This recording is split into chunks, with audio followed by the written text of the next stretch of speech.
Senator Barack Obama. Let's go Hardball.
One of the perks, Senator, of being President of the United States is that you have your own bowling alley.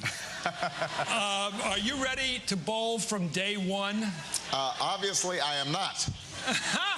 But I figure there might be some bowlers here at Westchester. And,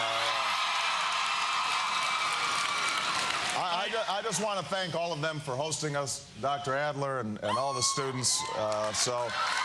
This is a wonderful group. Thank you so much for having me. I know you're a pretty good b-ball player. Basketball, I can play. Okay, let me give you some good news. This is good news. I'm going to announce it here. An endorsement for you from the Philadelphia area, an important endorsement. Forget issues like who's ready from day one or who do you want answering a 3 a.m. phone call in the White House or the ramifications of NAFTA. To us, the most important issue is very simple and one that no one is talking about in the battle for the Democratic nomination for president. Who's the biggest jock?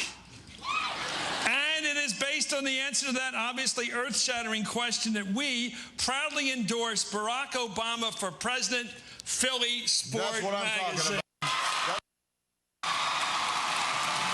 That's what I'm talking about.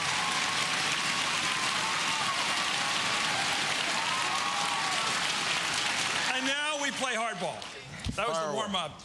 How do we know that you're tough enough to take the heat from the right, from the radio address, from the right-wing radio, from the right-wing columnists? If you begin to pull our troops out of Iraq and they start screaming, who lost Iraq? How do we know you're as tough as Dick Cheney to ignore public opinion and do what you believe in? Because he's certainly tough enough to do it. Well, first of all, you don't ignore public opinion. You try to shape public opinion. And you try to shape it with the truth. Not with false facts, not by shading intelligence reports. And, you know, in terms of my toughness, look, first of all, I come from Chicago. Right. And, you know, politics in Chicago, as it was once said, is not tiddlywinks. It's not beanbag. You know, it's a tough town. But what I've been able to do is to rise politically without compromising my ethics, without compromising my principles.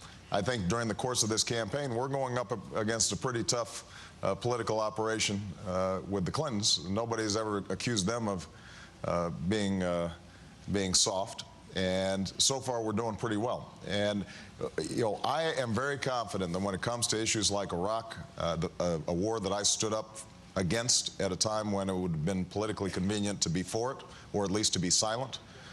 When it comes to tough issues like talking to leaders we don't like, something that defies some of the conventional wisdom in Washington, but I feel very strongly about, that I'm going to stick to my guns and try to persuade the American people that we need to go in a new direction and fundamentally break with the failed policies of the past 7.5 years. When the Democratic voters of Pennsylvania, and they're the only ones that can vote, and all these people told me they're all registered, right? Absolutely. And how many of you are for this gentleman?